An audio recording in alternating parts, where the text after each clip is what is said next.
আসসালামু আলাইকুম। প্রতিদিনের মতো আজকে আরেকটা ডিজাইনের ড্রয়িং টিউটোরিয়াল শেয়ার করব আপনাদের সাথে। বেশিরভাগ সময় এমন ডিজাইনগুলো ড্রয়িং করি আমি, যেগুলো বড় নকশি কাঁথা বা বেবি নকশি কাঁথা দুটাতেই করা যায়।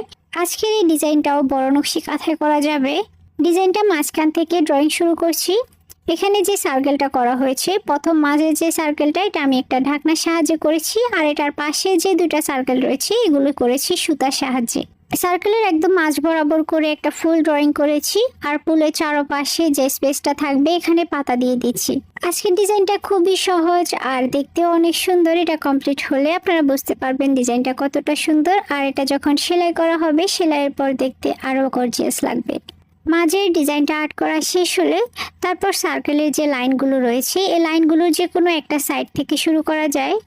একটা কর্নার থেকে শুরু করে চারটা পাপড়ির এমন ফুলগুলো ড্রয়িং করতে হবে একদমই শেষ কর্নার পর্যন্ত, যাতে মাঝে কোনো রকম স্পেস না থাকে। ফুলগুলো একটার সাথে আরেকটা অ্যাডজাস্ট করে এরকম সম্পূর্ণ সার্কেলের মধ্যে ফুলটা এমনভাবে আর্ট করতে হবে।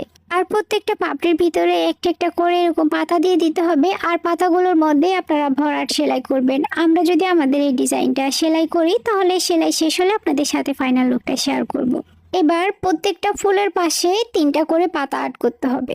প্রথমে একটা ফুলের দুইটা সাইডে সমান সাইজের দুইটা পাতা আর্ট করে তারপর মাঝে যে অংশটা খালি থাকবে এখানেও আরো একটা সেম সাইজের পাতা আর্ট করতে হবে। পাতাগুলো যাতে সবগুলো সমান সাইজের হয় সেদিকে খেয়াল রাখতে হবে। যখনই আমি নতুন কোনো ডিজাইন করি চেষ্টা করি সম্পূর্ণ ডিটেলটা আপনাদের সাথে শেয়ার করতে। এই যে আজকের এই ডিজাইনটাতেও কিভাবে ডিজাইনটা শুরু করতে হবে আর কোন প্রসেসে আর্ট করলে আপনার ডিজাইনটা পারফেক্ট হবে সবকিছু বলা আছে। আর এখানে যদি একটু খেয়াল করেন সেলাইটা কিভাবে করা হবে, ওই জন্য আমি ডিটেইলে একদমই ভরাট করে আপনাদেরকে দেখিয়ে দিয়েছি। আশা করি যারা সেলাই মোটামুটি পারেন ডিজাইন দেখলেই বুঝতে পারবেন কোন ফুলের মধ্যে কিরকম সেলাই হবে। যেহেতু এই ডিজাইনটা বেবি নকশি কাঁথায় আমি করেছি, বেবি নকশি কাঁথায় স্পেসটা কম থাকার কারণে এটুকুতে মিডলের ডিজাইনটা শেষ, আর সাইডের অংশটাতে মিডলের ডিজাইনের সাথে মিল রেখে ড্রয়িং করছি। এই ডিজাইনটা যখন বড় নকশি কাঁথায় করা হবে তখন ডিজাইনটা কিছুটা চেঞ্জ হতে পারে, কারণ বড় নকশি কাঁথার স্পেস অনেক বেশি থাকবে বেবি নকশি কাঁথার তুলনায়। সাইডে চারটা কর্নারের ডিজাইনটা কিছুটা চেঞ্জ হবে, কিন্তু মাঝখানের ডিজাইনটা সেম থাকবে।